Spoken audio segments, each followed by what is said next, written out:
There you are, Skipper. Ellie Mae, you better learn Skipper some table manners or Granny ain't gonna let him eat in the kitchen. I'd a heap rather have him eating in my kitchen than that big, overgrown, lazy, good-for-nothing Lafe Crick. Now, Granny, don't start on Lafe again. He's gone. He's on his way back to the hill. He don't live in the hills. He lives in the gully. And it's his kind that give the hill people a bad name. He's on his way back to the gully and his daughter with him. Now, let's forget him. Granny, don't get yourself all angered up. Who's angered up? You are, because that Lafe Crick tried to get you to marry his daughter. Ain't that right? Shucks, no. They's both going back home. I'm the only one that has the gumption to hold a grudge. It's a sorry thing when a poor old stove-up, wore-out, gray-haired old granny has to do all the grudge holding in the family. Well, leave go of it, Granny. Lafe is gone, and you can't start a fire without you got two sticks to rub together. You calling me a stick? Don't start in on me. Here. Have some of this scalding hot coffee. It'll cool you down.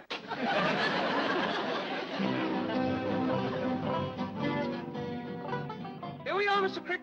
Ma'am, I just don't know how to thank you. A fine, beautiful young city girl like you giving a poor old hound dog like me a ride in your beautiful automobile? Nonsense, Mr. Crick. The moment you told me that you were Mr. Clampetts' nearest and dearest friend... Like that, Jed and me. Two peas in a pod. Always was. I'd be so happy that you're staying over. Missing my own daughter's wedding to do it. But I says to myself, I says, Lafe, I says, if you can pleasure Jed and Granny and them young'uns even that itty-bitty bit by staying over here like they begged you to, you just gotta forget your own pleasure. Just like Mr. Clampett, always thinking of others. Like that, Jed and me. Two birds and a mule's tail. Always was. I wish I could stay and see this joyous reunion between two old friends, but I must be getting back to the bank. Yeah. You take good care of old Jed's money, you hear? You keep a tight hold on it now. Don't you worry, it's safe. That's comforting to know. It's comforting to know that Mr. Clampett has friends like you. I hope you can stay for a while. I'm going to try my best. You got my word.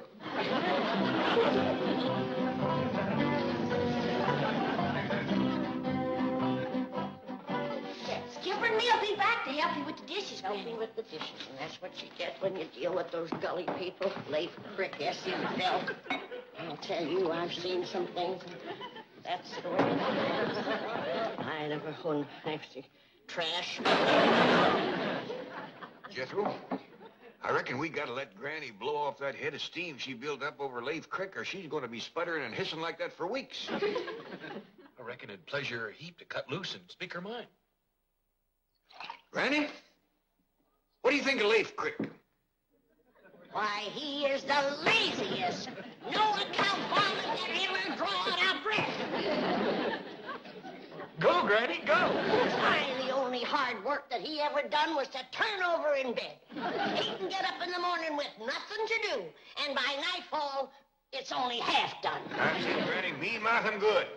His woman does all the work over at their place, and the only time she ever got him out in the fields, she had to sharpen the stumps so he couldn't sit down. Hold the lid off, Granny. Let her fly. The only nickel he ever earned was when his pa paid him 2 bits to stay away from the house. Why, he would whitewash his own ma and rent her out to haunt houses. Why, he's so lazy, even his scarecrows have to sit in a chair. You talk about a liar. Why, that Lafe Crick, he wouldn't know the truth if he stepped on a barefoot head. Go, Granny. He's like a catfish. All mouth, no brains. He's got whiskers like a catfish. Shifty-eyed, big feet. I don't want to talk about him no more. That's good, Granny. Them last two wasn't much anyway. I bet you feel a heap better, don't you? I feel wonderful. And I'm going to cook up a mess of the finest victuals that this family ever clamped their jaws on. Jethro and me has got some wood to cut out back. See you later, Gran.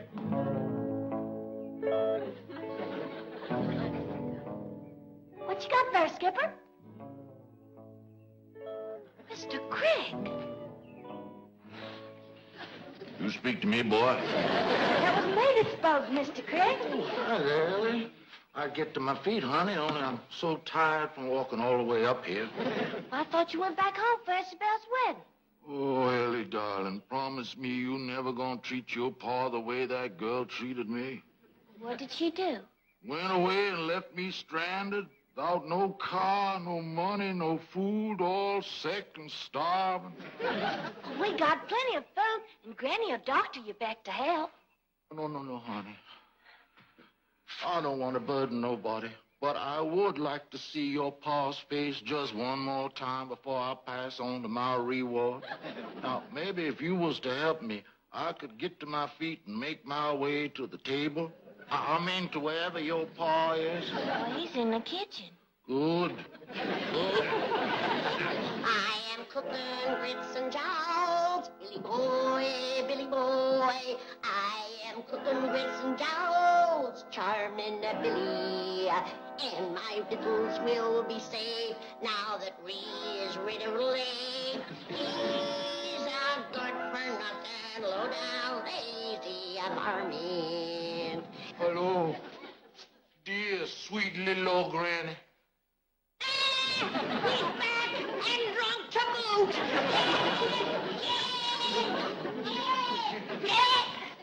What's the matter, Granny? It's Lafe Crick.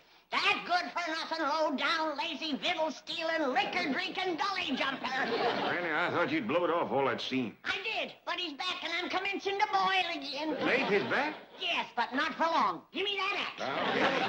Dear old friend, I didn't have it in mind to bother you none, but Ellie Mae found me and forced me to come in and have some victuals to help me get my strength back. Well, you're always welcome at our table, Lafe. Oh, no. I ain't looking for no handout. Lafe Crick ain't one to be asking for charity. No, sirree. Lafe Crick wants to work for what he gets. I didn't know there was two Lafe Cricks.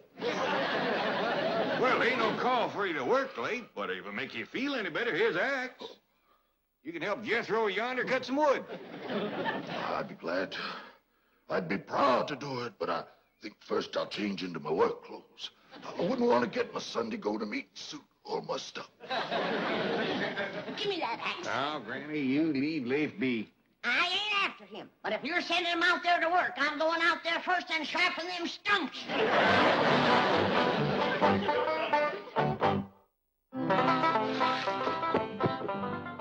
That ain't a bad hour's work, Jethro. I'll say it ain't. Can we stop for victuals now, Uncle Jed? Quick as Lafe gets through eating, Granny's feeding him first. Well, I thought Granny didn't like him. Well, it ain't that. It's just that it's dangerous for other folks to sit at a small table with Lafe when he's eating. He'll swing his knife and fork around right lively. Like a snare drummer in a Possum Day parade. I was going, Granny. I'm going. Oh, cripple me wet, eh? What cripples your knee? Well, the rheumatiz, Granny. Now, if you was to give me a little bit of your rheumatism. I'm Move on. Well, Lafe, you ready to go to work, are you? Can't hardly wait to sail into it, Jet. Got my working clothes on now. You notice the only places working clothes is patched, don't you? Now, Granny. Maybe he's turned over a new leaf. Not unless there's food under it. What you got in the pan? Nothing. I was using it to dip grits and jowls for Lafe. I couldn't keep ahead of him with a spoon.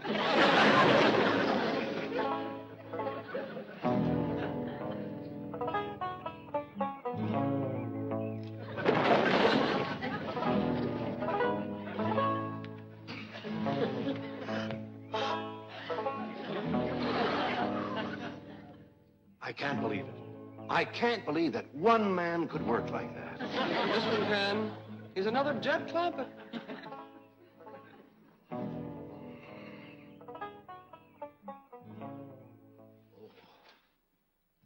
Howdy, Miss Hathaway, ma'am. I'm afraid you caught me resting a bit. Well, you deserved a rest. Why, from my place, it sounded like there were 3 or 4 men over here, sawing, chopping, splitting logs. Well, that's just the way I work, sir. Oh, Mr. Crick, permit me to introduce Mr. Clampett's next-door neighbor and the president of our bank, Mr. Drysdale. Pleasure to meet you, Mr. Crick. I ain't good enough to shake the hand of no bank president, sir. Now, don't be ridiculous. I'd be honored to shake your hand. It's all rough and full of calluses from working every day from sunup to sundown. All right, George. You and Jed Clampett are certainly cast from the same mold. Is that like this, Mr. Drysdale? 2 peas in a pod. 2 bears and a mule's tail. Oh, well, if you gentlemen will excuse me, I'll run along and say hello to Jethro. Sit down, man. You must be exhausted. Shucks, no, Mr. Banker. The way I work, I could go on like this for days. Of course, it is beginning to catch up with me a mite. I ain't a young fella like you. Oh, I'm not so young. Well, according to Jed, you are. His exact words to me, he says, now, you be sure and speak to young Mr. Drysdale about that job. Job? Dog, on it, I wasn't going to let that slip out. I was bound and determined not to. Well, you just forget it, Mr. Banker. It's Jed's idea, not mine. No, tell me all about it. Any idea of Jed Clampett's? I want to hear. Well, Jed, he had this notion that you might could hire me to watch his money for him down to your bank. Oh, you mean like a guard or a night watchman? Night watchman. That sounds like it. I said it before and I'll say it again. Having Lafe Crick around will lead to nothing but trouble. You're right, Granny. That's a fact. Yes, ma'am. I know the Cricks better than any of you. I knew his pa and his pa before him. And the 3 of them put together ain't worth the powder it would take to blow them up. You're right, Granny. That's a fact. Yes, ma'am. Lafe Crick is all talk. A tongue bear in a hay wagon. Why, he'd mealy-mouth you out of your eye teeth and sell 'em back to you. You're right, Granny. That's a fact. Yes, ma'am. When it comes to Lafe Crick, I know what I'm talking about. And it won't do any good to argue with me. You're right. Let's all quit arguing with Granny so as we can eat. How can I dish the victuals if you don't hold your plates up? You're right. That's a fact. Yes, ma'am. There you are. I've just left your friend Lafe Crick. What a hard-working, industrious, wonderful man he is. What did you say? Then it's settled. If Jed Clampett wants you as a night watchman at my bank, a night watchman you are. If you put it that way, I'm afraid I can't take the job. Oh, why not? Well, it makes me feel like I'd treat a possum with Jed's hound. Oh, of course, I see your point. You don't want to feel, what's the word, beholden to Jed, eh? That's right, Mr. Drysdale. I'm a poor man. I'm as rough as a cob and plain as dirt, but I got my pride. You are like Mr. Clampett. Like that, Jed and me. 2 berries on a bush, all as was. All right. I'll say it was my idea to hire you. Now, when do you want to start to work? How about tonight? Can you get some rest? Rest? What's that? Mr. Crick, men like you are few and far between.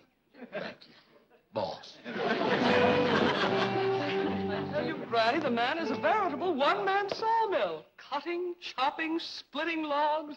You see, Granny, old Lafe has changed. Well, if he has, I'm going to jump in that pond with all of my clothes on.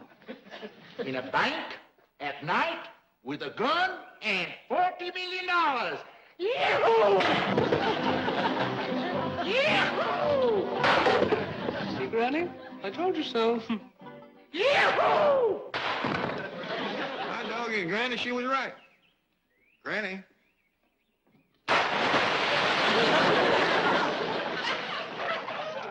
Granny always was a woman of her word.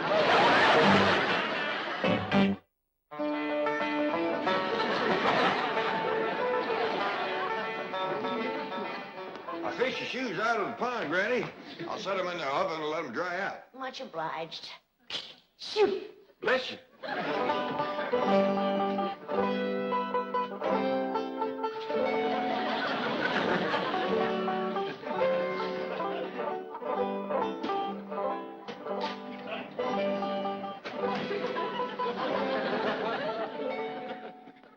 Want me to fetch you a jug of rheumatism medicine? Oh, never mind. I can't believe it. I seen it, but I can't believe it. Lafe Crick swinging an axe, splitting wood. You ain't heard the best part, Granny. Old Lafe done got himself a job. A job. Lafe Crick? That's right. I've changed my mind. Fetch my jug.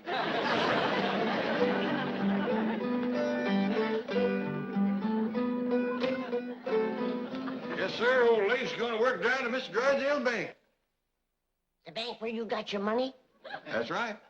Jed, turning a rascal loose like that in a bank is like putting a hungry fox in a hen house. Give the man a chance, Granny. Maybe it's a good thing for Lafe to learn a trade. At least now folks will know what kind of work he's out of. Good. Want me to fetch your drinking thimble? No. This calls for a cool head and warm feet. All ready to go, Mr. Crick. I sure do appreciate you carrying me to the bank, boy. Glad to do it. If I stayed here, I'd have to dig a hole under the alum tree for Granny. And that there's hard work. I mean, W-O-R-K. Granny told me never to say that word around you. Gets you to cussing. You shouldn't do work like digging a hole. Fine, handsome boy like you. Shucks, it's no harder than cutting wood or plowing or clearing stumps. You ought to get yourself married, son.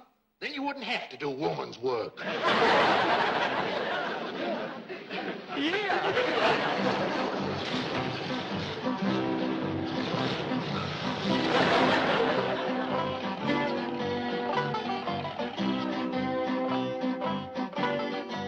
Make yourself comfortable, Mr. Crick. Mr. Drysdale will be right back. Thank you, ma'am. My, this must be the finest, most beautiful office in all the world. Oh, I'd hardly say that. Well, I reckon it must be you, ma'am. Pretty girl always makes a room pretty. Mr. Crick, you devil. So this is where you keep old Jed's money, is it? Yes, the Commerce Bank is very proud to be the guardian of the fortune belonging to your nearest and dearest friend. Like that, Jed and me. 2 drips of dew, all as was. Well, make yourself at home. I'll just have a few words with Jethro. Oh, fine boy, Jethro. Looking for a wife. You and him would make a mighty handsome couple.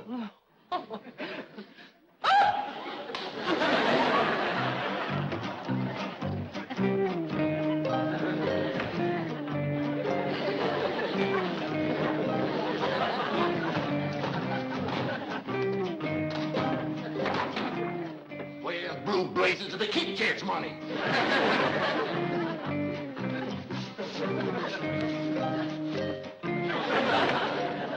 Good to see you, Jethro.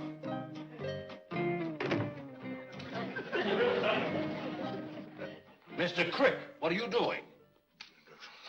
Giving thanks, Mr. Drysdale, sir.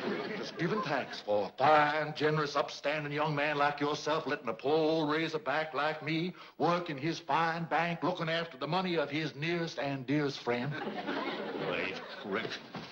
You're a good man. Jed Clampett is wealthy in more ways than one. He is? Yes. A friend like you is worth more than $1 million. Oh, I do hope to be, sir. I do hope to be. Where is that no-account, overgrown, big, lazy... Granny, I told you Lafe has got a job. I'm talking about Jethro. He promised to commence to dig me a root cellar. Well, Jethro has taken Lafe to work. I'm going to start the root cellar for you. One bad apple will spoil the barrel. You mark my words. That Lafe is going to turn those young'uns into a no-account like yourself. Granny, Skipper and me's ready to help dig your root cellar. Ain't we, Skipper? Come on, Skip, let's go. Don't look like them two are spoiled, man. Give 'em time. Lafe ain't going to be around to do much spoiling. I bet you Mr. Drysdale's got him working to beat the band right now.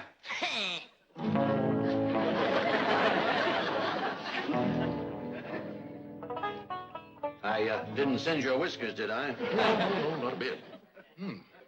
Suppose time I have it tied into one of these. Is it all for me, or do I give you half? No, I don't smoke them.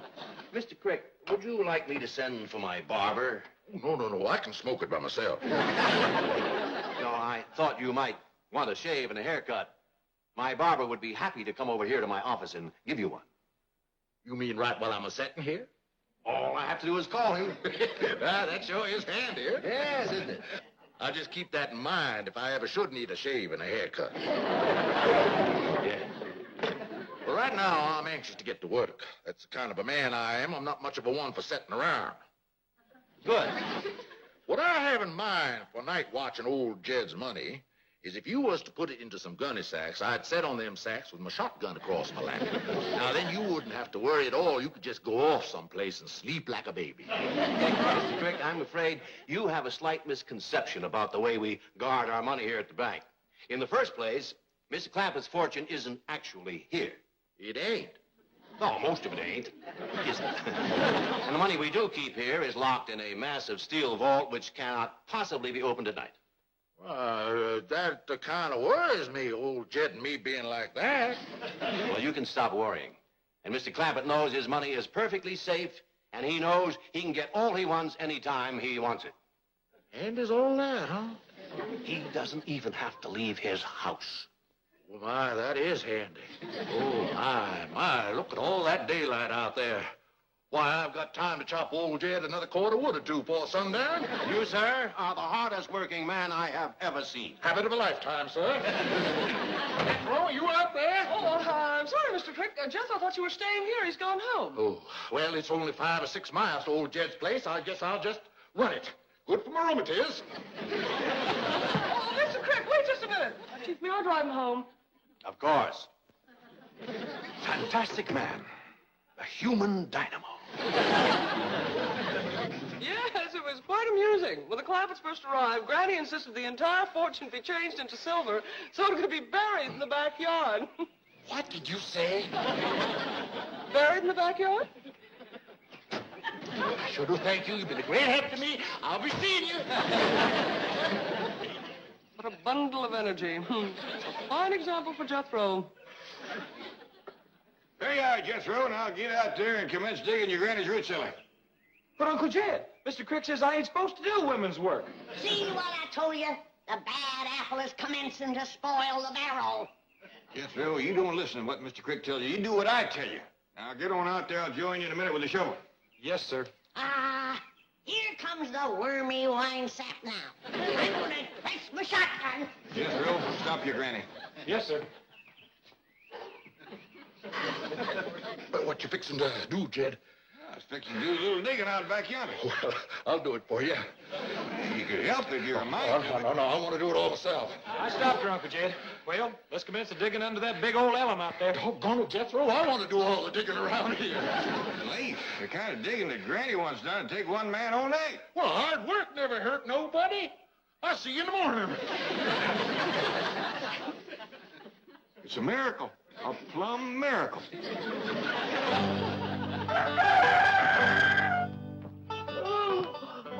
I said it last night and I'll say it again this morning. If that Lafe Crick has dug me a root cellar, I'll jump back into the cement pond with an anvil in my arms. I wouldn't say too much, Granny. Lafe's been right full of surprises lately. He's nothing but...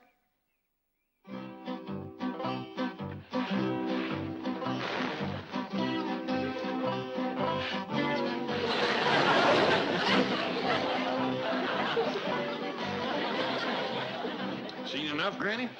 Yep. Fetch the anvil. We ain't got a anvil. I was counting on that. Some coffee. That's deep enough, Lafe. Veer a little to the right. Thank you, Jed!